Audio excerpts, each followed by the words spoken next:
Queridos, na nossa primeira aula, mensagem da escola de servos, nós aprendemos que a igreja, ela é representada pelo próprio Jesus como um castiçal de ouro. E uma das coisas que eu disse para vocês naquela noite é que um dos símbolos carregados aí é que a igreja precisa estar cheia de azeite, ela precisa estar queimando para que ela exerça a sua função, para que ela ilumine. Uma igreja verdadeira do Senhor, ela precisa de fogo, e esse fogo é o Espírito Santo, como o próprio texto de Apocalipse que nós estudamos, ele vem nos dizer. Então eu quero que você entenda de cara, que a gente não consegue fazer nada, não consegue ir além, se não estiver realmente queimando, e não só isso. Quanto mais uma igreja queima, mais ela ilumina. E por isso, meus irmãos, essa mensagem dessa noite é sobre uma coisa que nós buscamos aqui na nossa igreja. É sobre cultura de avivamento. E por que cultura de avivamento? Irmãos, nós estamos, mesmo em tempos em que não estamos vivendo um avivamento nessa nação, na nossa região, nós estamos sempre em busca de avivamento. Em busca daquele grande derramar do Senhor sobre a vida do seu povo, de tal forma que tudo aquilo onde a morte tem crescido e tem prosperado, a vida do Senhor seja ordenada.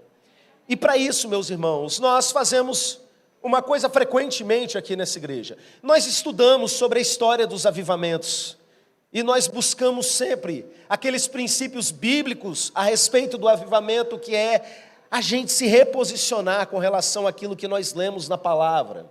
A palavra de Deus em nós precisa gerar transformação, meus irmãos. A gente não vai chegar aonde Deus quer que a gente chegue, se constantemente nós não estivermos nessa busca. E é por isso que um dos assuntos mais corriqueiros dentro dessa igreja, e você que está se achegando a essa igreja precisa entender isso, um assunto extremamente corriqueiro é avivamento.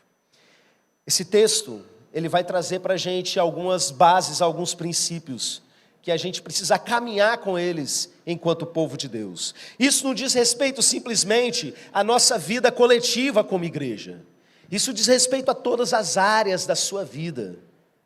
Lá, dentro da sua casa, debaixo do seu telhado, onde ninguém vê o que está acontecendo. Lá dentro do seu trabalho, onde nem está sendo falado de igreja. Nós precisamos de um avivamento. E você, a partir desse texto, vai entender um pouquinho mais a respeito. Atos capítulo 4, a partir do verso de número 23. Diz assim a palavra do Senhor. Uma vez soltos, procuraram os irmãos e lhe contaram quantas coisas lhes haviam dito os principais sacerdotes e os anciãos.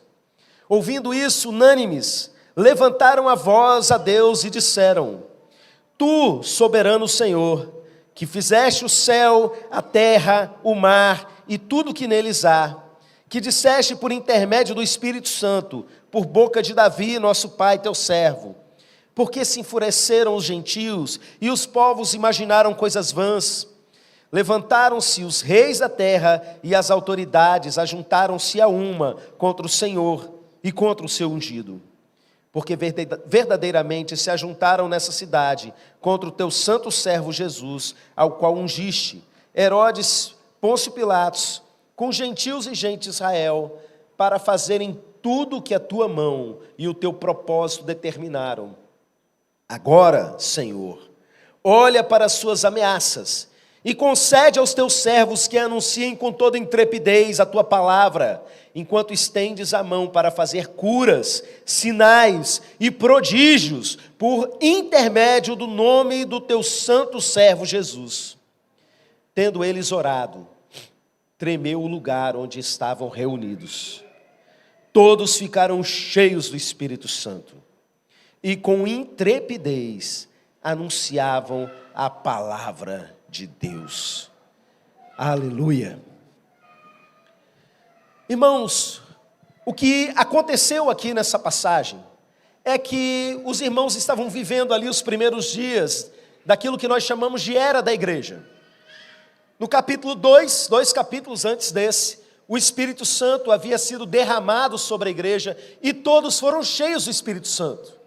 Mas ao contrário do que muitos grupos modernos de cristãos entendem, o enchimento com o Espírito Santo, o mergulho com o Espírito Santo, não é uma coisa para acontecer uma única vez na vida e depois ficar na história. Fui batizado no Espírito Santo em 1974 e depois disso a pessoa nunca mais teve experiência nenhuma.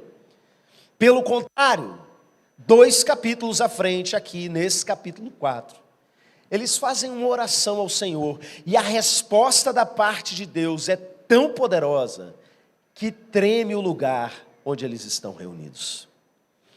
E eu quero, antes de mostrar mais algumas coisas nesse texto, refletir um pouquinho com vocês a respeito desse tremor. Na teologia nós temos um apelido para isso, é uma teofania. Isso acontece em vários momentos do Antigo Testamento ao Novo Testamento e também ao longo da história da igreja. E observar isso, meus irmãos, é interessante para a gente entender, existem variações de níveis de presença do Senhor por onde a gente caminha no mundo. Irmãos, o Senhor ele está em todos os lugares, a Bíblia fala a respeito disso, mas existem momentos em que diz que o Senhor desceu, mas existem momentos em que foi dito que o Senhor estava ali, e não só isso, existem várias promessas a respeito da presença de Jesus. Então, entendendo isso, nós precisamos ver essa diferença. Existe o conceito de que Deus está em todos os lugares, Ele é onipresente, mas existem uns lugares que tem mais de Deus do que em outros lugares. Você tem, por exemplo, aquela palavra lá no livro de Salmos, que diz, perto está o Senhor daqueles que o invocam. Onde tem gente invocando o Senhor está mais perto dessas pessoas do que de outras que não estão invocando. Perto está o Senhor daqueles que têm o coração quebrantado. Em um culto onde as pessoas estão realmente com o coração quebrantado, chorando diante do Senhor, há mais presença de Deus do que em lugares onde as pessoas estão indiferentes a Ele. Existe, por exemplo, a promessa do Senhor Jesus, onde estiverem 2 ou 3 reunidos, ali eu estou. Ué, mas Jesus não é Deus e Ele está em todos os lugares? Sim. Mas olha, aqui onde tem 2 ou 3 reunidos, nessa noite tem um pouquinho mais do que isso, glória a Deus, né? Tem mais manifestação da presença de Deus do que ali do outro lado daquela rua que não tem ninguém buscando ao Senhor. Existe a promessa lá em Tiago, achegai-vos a Deus e Ele se chegará a vós. Irmãos, aqui, onde tem gente se achegando a Deus, há mais de Deus do que de repente na casa de um irmão da igreja, crente, que nessa noite está lá assistindo uma série, vendo Fantástico, ou qualquer outra coisa que não é se achegando a Deus. Então entenda, existem níveis diferentes de manifestação da presença do Senhor. E nesse texto que nós lemos, nós percebemos que o nível da presença subiu tanto, que o local onde eles estavam reunidos tremeu. E a gente vai chegar nesse texto. Mas eu quero relembrar com vocês outros momentos que isso aconteceu. Atos capítulo 16, nós lemos uma história muito conhecida, principalmente nós que participamos do Retiro à Tenda, que é Paulo e Silas presos. E de repente, ali no meio daquela madrugada, acontece também um grande terremoto e as cadeias se rompem. E eu quero que você pare um pouquinho para pensar comigo nessa teofania, como dizemos na teologia. Irmãos, a Bíblia diz que o Pai procura aqueles que o adoram em espírito e em verdade. Será que nessa noite, enquanto você o adorava, Ele achou você? Eu vou te falar uma coisa a respeito de Paulo e Silas. Eles foram injustiçados, humilhados, torturados, lançados ali numa prisão subterrânea para morrer, extremamente machucados. Se eu ou você estivesse na situação deles, muito provavelmente nós estaríamos gemendo, reclamando e murmurando. Estou falando mentira? Ou talvez no máximo a nossa oração fosse: Senhor, quebra quem fez isso comigo. Senhor, faz parar de doer. Senhor, me tira dessa. Mas o texto diz que ele estava em culto, adorando ao Senhor, louvando ao Senhor. Eu fico imaginando a cena assim, do ponto de vista espiritual. Deus está lá do céu, e Ele está procurando aqueles que o adoram em espírito e em verdade, e de repente Ele bate o olho, está Paulo e Silas adorando a Ele debaixo dessa circunstância. Ele achou. E se Ele está procurando aqueles que realmente estão procurando por Ele, o que acontece? Um encontro. A presença de Deus veio. Não foi o louvor que os libertou, foi Deus que os libertou. Porque a adoração deles atraiu a presença do Senhor. Está lá no Salmo 22, se não me engano, o Senhor está assentado no meio dos louvores do seu povo. É uma das formas de se achegar a Ele. A presença de Deus veio tão forte, tão intensa, que despedaçou, esmigalhou cadeias e colocou em liberdade aqueles que estavam aprisionados. E não só isso, uma família inteira foi salva a partir daquilo que aconteceu. E talvez você olhe para essa situação e pense: pastor, eu não sou do cético que vai dizer que isso aí foi um fenômeno natural ou qualquer coisa desse tipo, mas eu nunca vi isso aí acontecer fora da Bíblia. Irmãos, existem relatos, como eu disse aqui nessa igreja, nós estudamos a história de avivamentos, e existe um avivamento, que é o meu segundo avivamento preferido na história dos avivamentos, que é o avivamento das Ilhas Hébridas. Irmãos, aconteceram coisas tão extraordinárias ali, naquele local, que eu fico impactado toda vez que eu medito nisso ou conto para a igreja a respeito dessa situação. No meio da noite, a polícia bateu na porta de um pastor, e quando ele foi abrir a porta, ele virou para aqueles policiais e falou assim: mas o que está acontecendo? E a polícia falou: a gente espera que o senhor fale para a gente o que está acontecendo, nos acompanhe para a delegacia. E no meio da madrugada, aqueles dois policiais foram andando na rua com o pastor junto. Enquanto eles andavam, iam vendo rua fora, crianças e mulheres de pijama chorando pelo meio da rua. E quando eles foram chegando perto da delegacia, a delegacia estava lotada de gente ao redor. Eles foram se aproximando dos policiais: me prenda! Eu sou um criminoso, eu fiz isso, eu fiz aquilo, me prenda aqui. A própria população confessando seus crimes, seus pecados. Aí a polícia virou para o pastor: está vendo o que aconteceu? Explica para a gente o que é isso. E o pastor entendeu que Deus veio, que a presença de Deus estava vindo, e quando ela vem, acontece um nível de quebrantamento que não dá para explicar no racional. Irmãos, aquele homem botou uma escada, subiu e começou a falar para aquela multidão da madrugada na delegacia a mensagem simples e pura do Evangelho: se arrependa e creia, para que você seja salvo. E uma multidão se converteu. E olha, ali começou um avivamento que foi se espalhando para as outras cidades, para as outras ilhas. Mas um detalhe curioso me chama a atenção: há relatos das pessoas que viveram aquilo ali, de que naquela madrugada havia um brilho que aparecia em cima de algumas casas, e os talheres e pratos nas cozinhas tremiam no meio da madrugada. Irmãos, isso não é, tipo assim, as pessoas viram isso acontecendo e por isso ficaram assustadas. Não, é o contrário. Esses relatos vêm chegando depois, sabe? E vão montando, e você começa a entender: Deus veio. A história dos avivamentos está cheia de sinais, de prodígios, de coisas maravilhosas que só são possíveis quando a presença de Deus começa a crescer no meio de um povo.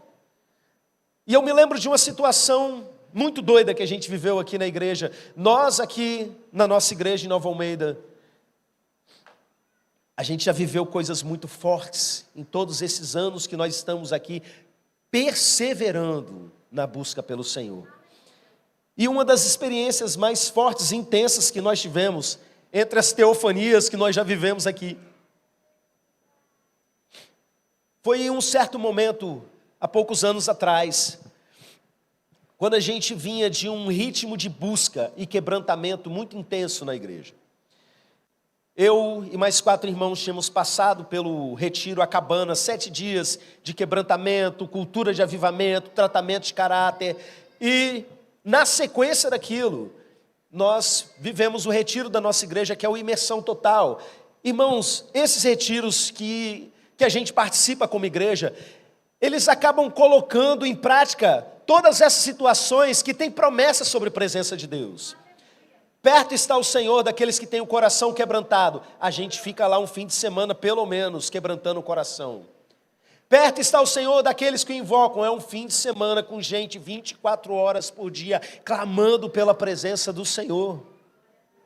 É uma série de coisas, meus irmãos. Achegai-vos a Deus, e Ele se chegará a vós. E o texto mostra como é que é esse achegai-vos a Deus, que tem a ver com os pecadores reconhecerem os seus pecados, chorarem pelos seus pecados diante do Senhor. A gente vive essas coisas todas ali. Então é impossível que o nível de presença de Deus nesses ambientes não comece a subir. Só que o que aconteceu é que não foi um fim de semana.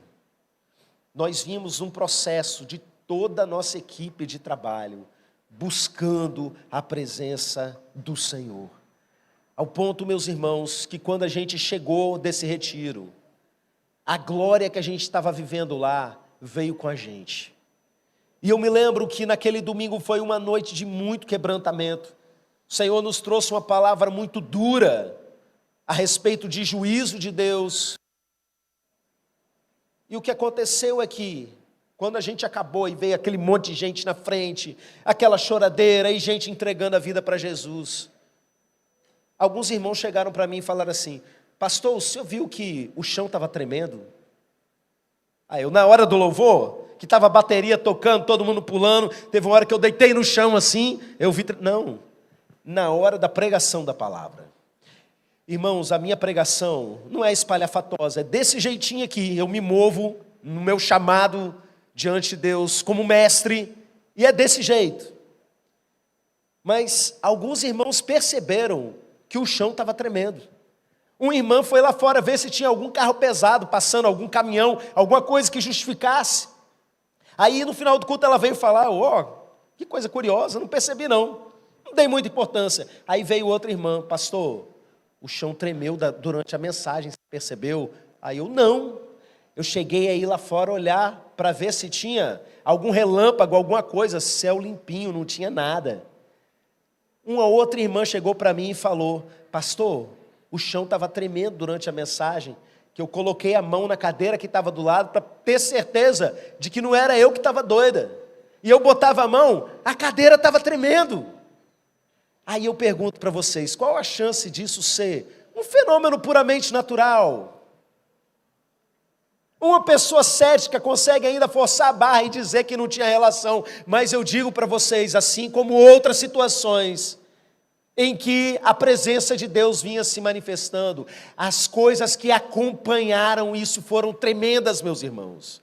As pessoas que estavam se quebrantando diante do Senhor nem repararam que isso estava acontecendo. Era testemunho chegando o tempo todo no celular: pastor, acertei essa área da minha vida, pastor, meu casamento tal e tal coisa, pastor, estou aqui, tirando o gato de energia da minha casa. A gente pegou, meus irmãos, e continuou o culto no dia seguinte, e foram 4 dias de culto tremendo, de vir gente que a gente não sabia de onde. Teve um irmão que chegou aqui, lá do centro da Serra, em pleno dia de semana, e milagres começaram a acontecer, curas aconteceram aqui durante o culto, tudo isso filmado e transmitido. Nós temos registro disso tudo que eu estou falando para vocês. Presença de Deus. Eu quero que você entenda isso, para que você entenda o quanto você precisa dela. E para que você entenda, eu vou dar o exemplo do casamento. Às vezes o casal é crente e começa a ter problema, e decide se separar. E aí a gente, como pastores da igreja, vai tentar ajudar de alguma forma. E é mais ou menos sempre o mesmo roteiro. Os problemas, eles não são novos. Os problemas sempre estiveram ali, mas em um determinado momento em que a guarda espiritual foi baixa. As pessoas pararam de buscar como deveriam buscar. De repente elas se tornam mais intolerantes com relação ao erro do outro e mais tolerantes com o seu próprio erro. E o marido daqui a pouco está fazendo um monte de coisa que já não fazia há muito tempo e não devia fazer. E a mulher está ali, não tolera mais aquilo que está acontecendo. E chega num estado em que eles decidem, não tem jeito. Vamos cada um seguir para um lado que vai ser melhor. Mas aí, meus irmãos, eu vou te contar um outro lado da história. Presença de Deus. Às vezes, esses casais batem num retiro desses de fim de semana. E ficam ali num ambiente onde as pessoas estão se quebrantando, invocando o nome do Senhor, se achegando ao Senhor, e o nível da presença começa a subir. Sabe o que acontece? De repente o homem olha para a mulher olha para o outro, e eles descobrem que estão apaixonados um pelo outro. E voltam a crer que o nosso Deus é o Deus do impossível, e é capaz de restaurar aquilo que o homem diz que não tem mais jeito. E voltam a ter fé que o casamento pode dar certo, porque eles se achegaram finalmente na presença de Deus. A vida do Senhor começa a ser derramada. Olha, pessoas que têm grandes problemas emocionais, depressão, angústia e síndrome do pânico, e estão ali em tratamento e controlados sob medicação, mas de repente eles tomam um contato com um nível maior da presença do Senhor. Olha, tem gente que pensa que é fugir, se esconder e se isolar. Não, é mergulhar na presença. Sabe o que acontece? O fruto do Espírito é alegria. O fruto do Espírito é paz. O fruto do Espírito é domínio próprio. O problema é que a gente vai se acostumando a ter cultos indiferentes diante da presença do Senhor. É por isso que a gente precisa de cultura de avivamento, de todo tempo estar relembrando vocês disso. Ei, o que vocês precisam é da presença do Senhor. Vocês precisam quebrantar o coração e voltar para esse lugar de busca. Senão você vai virar um candeeiro se apagando. Meus irmãos, o problema maior não é a presença das trevas. O problema maior é a falta da luz. Quantas situações dentro da sua casa, você acha que, fizeram uma macumba para mim, pastor. Ué, e está pegando? Fizeram um feitiço, uma amarração, e não sei o que isso, que aquilo. Presta atenção, meu irmão. O problema não é a presença das trevas ali, é a falta da luz. Liga o interruptor. Não tem escuridão que persista. Isso precisa mexer com vocês num nível de tirar do marasmo que talvez você se encontre hoje. Aí a gente vai para o texto, que tremeu o lugar onde eles estavam reunidos, que nós lemos aqui Atos capítulo 4. E nós percebemos alguns detalhes que nos ajudam a entender o funcionamento disso a nível espiritual. O texto começa ali descrevendo, que os discípulos saíram da prisão, procuraram a igreja, e aquele povo levantou a sua voz unânime. Você sabe o que é isso? O nome disso é unidade. Lembra da mensagem da aula 2 do nosso curso? Queridos, aonde não há unidade, Deus tira o time dele de campo. Você olha para a história de muitos avivamentos, os avivamentos são muito curtos, com exceção do avivamento morável, que é a minha história de avivamento preferida, que durou mais de 100 anos de avivamento. A história dos avivamentos é basicamente assim: Deus veio, e foi aquela coisa maravilhosa, e de repente veio o ser humano e estragou tudo, e Deus tirou o time dele de campo. Avivamento da Rua Azusa, que deu origem ao movimento pentecostal contemporâneo, que espalhou a igreja pelo mundo inteiro. A Assembleia de Deus no Brasil, a maior denominação evangélica desse Brasil, é fruto desse movimento. Você começa a estudar como é que a história começou. E era um povo unido, que não estava nem aí para a placa de igreja. E de repente eles estavam ali em culto, num lugar extremamente racista, mas com gente branca e gente preta junto, concordando, buscando a Deus, uma coisa linda. E Deus olha aqui e Ele fala: é isso que vocês querem? Toma.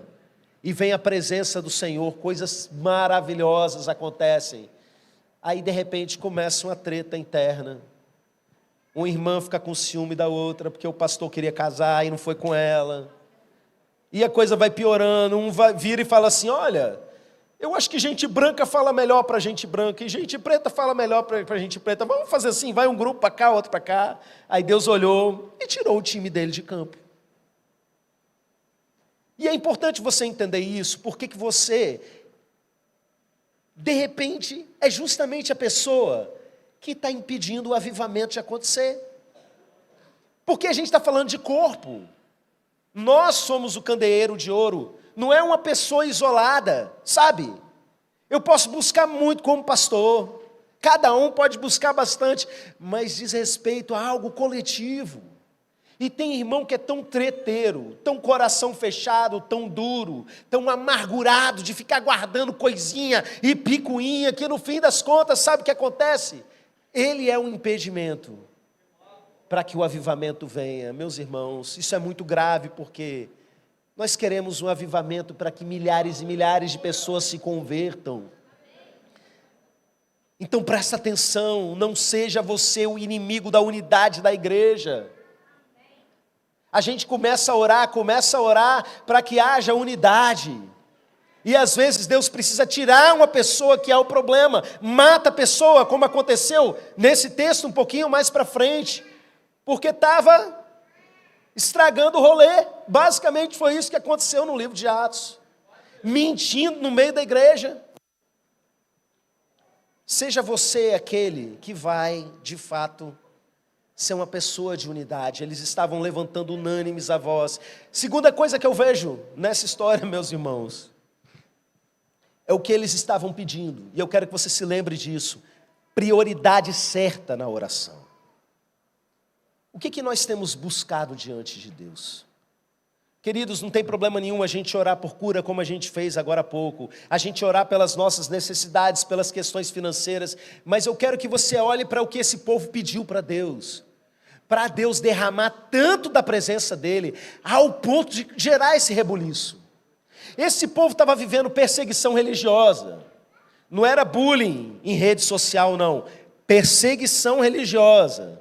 Os líderes da igreja tinham sido presos e açoitados, e tinham sido ameaçados, para que não pregassem mais no nome de Jesus. E de repente esse povo se reúne, a poder na unidade da igreja, e eles levantam a voz para orar, e o que sai? Eles pedem para trocar o governo, para parar a perseguição? Não. Eles pedem para tirar o problema? Não, eles não pedem para tirar o problema que está no caminho deles. Eles viram para Deus e falam assim: Senhor, concede para a gente intrepidez para pregar a palavra. Aí Deus olha e diz assim: vocês querem intrepidez? Então toma. O último versículo que nós lemos: e todos saíam pregando a palavra com toda intrepidez. E curas e sinais aconteciam. Havia um alinhamento em que o povo queria e o que o céu queria. O que Deus desejava liberar sobre o povo era exatamente o que o povo queria que fosse liberado.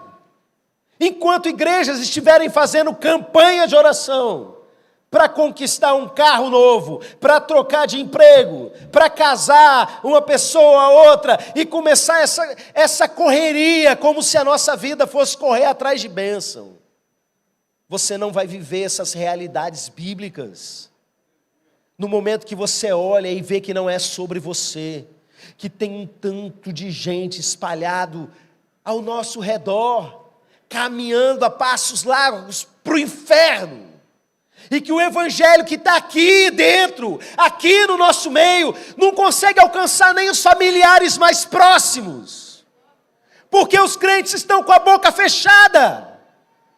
E você começa a entender que tudo que você precisa é de poder do alto, para que aquela mensagem que está aqui chegue ali e pessoas sejam salvas. O povo começa a orar: Senhor, dá esse poder que está faltando para que pessoas sejam salvas.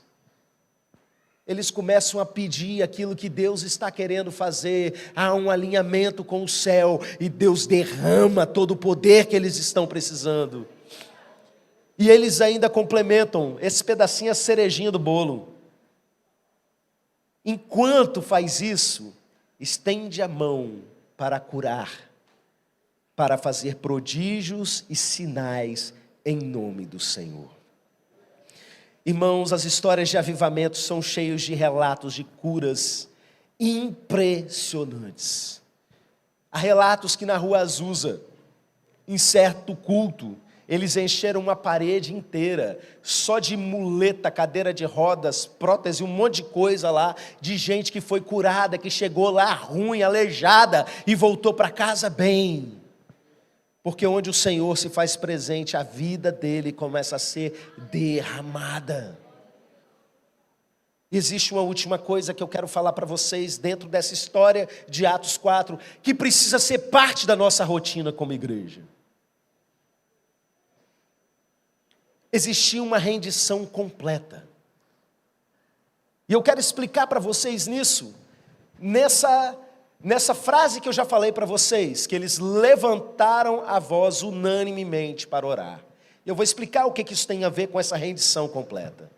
Queridos, existem pessoas que se rendem emocionalmente, mas não são capazes de se render aqui, na mente, no seu racional. Ao mesmo tempo que existem pessoas que são muito rendidas aqui na racionalidade, mas não se rendem emocionalmente. E nós percebemos em toda essa oração que essas pessoas fizeram, que elas estavam conscientes e rendidas totalmente à vontade de Deus, mas não era só no entendimento, no conteúdo da oração, mas também na forma da oração. E o que eu quero dizer com isso? Eu quero que você imagine a cena. Essas pessoas levantaram a voz unanimemente. O que isso quer dizer? Voz baixa, voz média, voz alta, Ficou claro para você? Todos eles levantaram a voz juntos. Irmãos, que gritaria foi essa no meio do culto? Eu não gosto disso não. Como assim? Esse é um culto emocional? Como pode? Porque na palavra do Senhor está dizendo que nós devemos apresentar um culto racional ao Senhor. É verdade, está dizendo. E deixa eu explicar para você que de repente tem essa barreira teológica maldita no seu coração. Em toda adoração que existe na Bíblia, a adoração ela é emocional junto com o racional. É gente chorando aos pés de Jesus, é Davi dançando igual um maluco. Então o que esse texto está dizendo? Você está olhando para esse texto com a mentalidade ocidental, moderna, do século XX, pós-iluminismo, pós-revolução industrial, pós tudo quanto é coisa, que pensa que a pessoa não pode ser emocional e racional ao mesmo tempo. Aliás, diga-se de passagem, a palavra racional nesse texto é lógicos no grego, que é traduzido em outro texto da Bíblia como espiritual. E para piorar a situação, para quem argumenta isso, e se eu contar para você que o texto explica o que é o culto racional, e não é isso que as pessoas estão pensando. Não é um culto frio, onde você só usa a sua razão. O texto está dizendo, tal coisa é o culto racional. E façam tal coisa, porque isso é o culto racional. E não tem nada a ver com frieza de coração, indiferença de coração, desculpa esfarrapada de gente religiosa, mala sem alça. O texto diz, rogo-vos, pois, irmãos, que apresenteis os vossos corpos em sacrifício vivo e santo e agradável a Deus, que é o vosso culto racional. É a santidade do seu corpo sendo apresentado em culto ao Senhor. Aí chega um cara frio, indiferente, uma irmã que vira e fala assim, olha, esse aqui é o meu jeito, pastor, eu até entendi. Irmãos, presta atenção. A gente respeita o seu jeito e Deus também respeita. Mas se for do seu jeito, tudo vai continuar do mesmo jeito.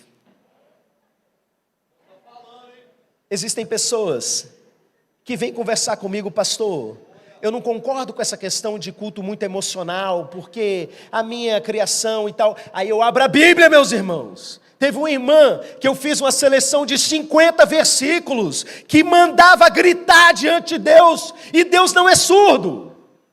Mas eu mostrei só no livro de Salmos, fora o restante da Bíblia, fora o próprio Jesus, em agonia, orando, gritando. Não era para poder os outros ouvirem, não. Tem a ver com quebrar barreiras dentro de nós, porque existem barreiras que são aqui, ó, a nível de alma, a nível de sentimento. E é por isso que a Bíblia insiste tanto nesse negócio do grito. Mas Satanás quer as pessoas demais controladas, sabe? Para que seja sempre do jeito delas. E como eu disse, a gente vai respeitar o seu jeito, e Deus vai respeitar o seu jeito, mas tudo vai continuar do mesmo jeito. Deus tirou você de outro lugar onde você estava e trouxe para uma igreja de gente maluca, igual o Atos 4. Para você continuar do mesmo jeito que você estava lá onde você estava. Não há um mandamento, meus irmãos, eu estou ilustrando para vocês a respeito de pessoas que são capazes de ir além daquilo que estão acostumadas a ir. A unidade até no derramar emocional, a unidade até na gritaria no meio do culto, meus irmãos. É isso que estava acontecendo no meio desse povo. Como você é com relação às mudanças do tempo e da igreja? Eu vou entrar num assunto assim, que me dói muito. Existe uma narrativa maldita nesse tempo que nós estamos vivendo, que virou até trend nesses últimos dias, de pessoas que se afastaram da igreja, e é como se não fosse mais possível para elas voltarem a estar no meio do povo de Deus. Não sei quantos viram isso. E eu quero dizer para você que de repente passou um tempo longe da presença do Senhor, e quando tentou voltar, se sentiu deslocado. Por quê? Porque as músicas não são mais as mesmas. A estética das igrejas não é mais as mesmas. As pessoas que conviviam com você não estão mais lá. E pior, aquelas que estão, o relacionamento nem é mais o mesmo. E é óbvio que não é mais o mesmo, porque relacionamento é uma via de mão dupla. Não dá para você exigir um nível de comprometimento que você não dá a outra pessoa. Os relacionamentos de quem se afasta não vão ser os mesmos por culpa da pessoa que se afastou. Mas eu quero dizer para você que se vê nessa situação. Eu quero dizer para você que se sente deslocado no meio da igreja de hoje. O que eu tenho para te dizer é que a mesa continua posta, meu irmão. O banquete do Senhor continua aqui para você. O que você precisa não é da igreja de ontem, é da sua rendição de hoje.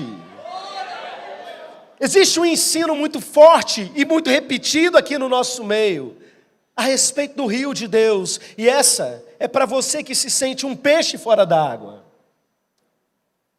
Pula no rio. No rio de Deus o que importa não é o quanto você tem de Deus, mas o quanto Deus tem de você. Eu quero que você reflita nisso, porque tem pessoas que têm saudade de um passado, mas era de um passado em que a pessoa se rendia. E às vezes as pessoas chegam aqui na igreja com toda uma caminhada, olha, eu já servi a Deus nisso, eu já fiz seminário, eu já fui isso, já fui aquilo, outro, e vão contando um monte de coisa, e olha, meu irmão, minha irmã, a gente tem um grande respeito, um grande carinho pela sua caminhada, a gente sabe que você não começou a caminhar com o Senhor aqui, se você não é alguém que aceitou Jesus aqui no nosso meio. Mas você precisa entender que o que importa no rio de Deus, não é o quanto você tem dele, é o quanto Ele tem de você. Nós temos um retiro espiritual inteiro, chamado Imersão Total, que é basicamente para você mergulhar. Não seja um peixe fora d'água no meio do povo de Deus. Você faz parte desse povo, mergulha no rio. Eu não posso terminar essa mensagem, meus irmãos, sem fazer algo com vocês. Não é eu fazendo com vocês, não. É eu em conjunto com vocês. Nós vamos fazer essa oração que esses irmãos fizeram em Atos 4. nós vamos concordar em unidade, nós vamos levantar a nossa voz. Eu fico pensando como é que Lucas registrou isso, porque todo mundo orando em alta voz, você não consegue, cada um está falando de um jeito. Eu acho que ele foi andando e foi registrando ou memorizando o que cada um estava falando, mas no fim das contas era a mesma coisa. Eles estavam citando um salmo, ou seja, estavam cantando algo. Eles estavam relacionando o salmo que eles estavam citando com aquilo que eles estavam vivendo naquele momento. E eles estavam pedindo ao Senhor para que desse a eles o poder para fazer a obra do próprio Senhor. E que esse poder viesse acompanhado com curas, prodígios e sinais que apontam para o próprio Jesus. Você está disposto a fazer essa oração junto comigo? E deixar que Ele traga um terremoto na sua vida. Porque se você fizer com toda a sinceridade do seu coração, que a sua prioridade de vida não é as coisas que você está trazendo, de repente, de problema do dia a dia, a sua prioridade é que a vontade de Deus se cumpra, é que Ele use você desse jeito. Eu te digo, Deus vai olhar e vai falar, esse camarada aqui, essa minha filhinha aqui, ela está pedindo exatamente aquilo que eu falei para ela pedir. Ele vai se derramar sobre a sua vida. Não seja um religioso mala que perde o melhor da festa, porque é cheio de mania, porque quer que seja do seu próprio jeito. Esteja disposto a uma rendição completa. O seu cérebro funcionando, mas as partes emocionais dele também funcionando, as suas emoções totalmente rendidas ao Senhor. Vamos colocar de pé.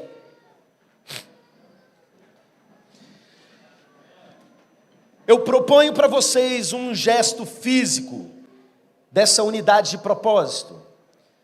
E eu chamo inclusive você que não faz parte dessa igreja ainda, mas quer concordar com essa oração, a fazer exatamente essa mesma coisa. Vou dar trabalho para o irmão Eric ali que está filmando. Sai do seu lugar, junta aqui na frente, a gente empurra essas cadeiras para trás, a gente vai se juntar e vai unânime levantar a voz ao Senhor. Qual vai ser a oração que a gente vai fazer? A mesma que a gente leu. Senhor, olha para aquilo que a gente está vivendo e concede que a gente pregue com toda a ousadia, enquanto estende a mão para curar, para fazer sinais e maravilhas, no nome de Jesus. Junta mais para o pessoal que está no canto conseguir chegar. Tem pessoal preso aí nos corredores laterais, pode encher esse meio aqui, vem para cá. Meu Deus, guia o teu povo agora. Guia para que eles façam essa oração em alinhamento com o céu. Porque, meu Pai, nós não estamos aqui para correr atrás da nossa própria vontade, das nossas ambições terrenas. Nós estamos aqui para que a Tua vontade se cumpra em nós. Nos guie nessa oração unânime em alta voz. E eu digo para você, quando você começar a sentir a presença do Senhor aumentando, se movendo aqui no nosso meio, simplesmente se renda, se jogue. Não seja aquele que fica, eu vou ficar aqui controlando o Espírito Santo. Não, deixa Ele te controlar. Deixa Ele fazer a obra. No lugar que vive cultura de avivamento, quem manda é o Espírito Santo. Nós não colocamos regras a Ele, Ele é que coloca regras a nós. Levante a sua voz e comece a clamar.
Olha, Senhor, para nossa situação aqui, a morte ao nosso redor, a família se despedaçando, há pessoas escravizadas pelo maligno, escravizadas pelo pecado, pessoas caminhando para o inferno, gerações após gerações vivendo isso, e tão pouco nós temos alcançado, meu Pai. Olha para a gente nesse momento, como o povo do Senhor reunido, nós estamos aqui concordando em unidade diante do Senhor. Concede que cada um pregue com toda a ousadia, meu Deus, que haja temor, meu Pai, que haja temor diante do Senhor. Não deixa a gente ser um bando de crente frouxo, indiferente à tua presença. Ah, meu Deus, pessoas estão morrendo, enquanto teu povo está com a boca fechada. Misericórdia, meu Deus, derrama o poder, para que a gente pregue com toda ousadia, com toda a intrepidez. Olha para cada criança que pede isso, olha para cada adulto que pede isso, para cada adolescente, meu Pai.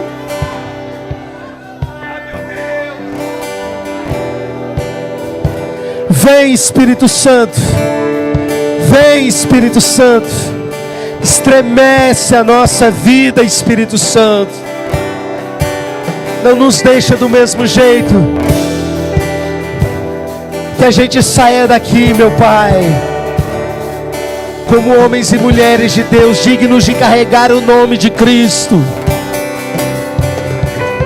Enquanto estendes a tua mão para curar, para fazer prodígios e sinais, em o nome de Jesus, aleluia. Vem, Espírito Santo, vem, Espírito Santo, levanta a sua voz e clama pelo Espírito de Deus.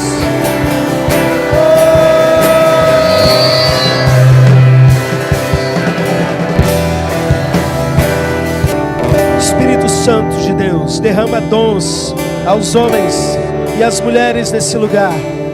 Derrama dom da palavra, levanta evangelistas, levanta pastores, mestres, apóstolos, profetas.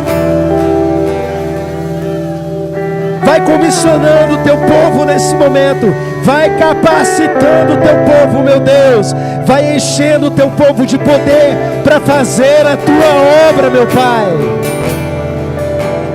Nós não estamos aqui como clientes em um mercado gospel, de igrejas que estão tentando atrair pessoas como se fossem clientes. Nós somos servos e filhos amados do Senhor, e que a nossa vida, meu Pai, seja vivida a cada dia para a glória do teu nome, em nome de Jesus, amém, aleluia.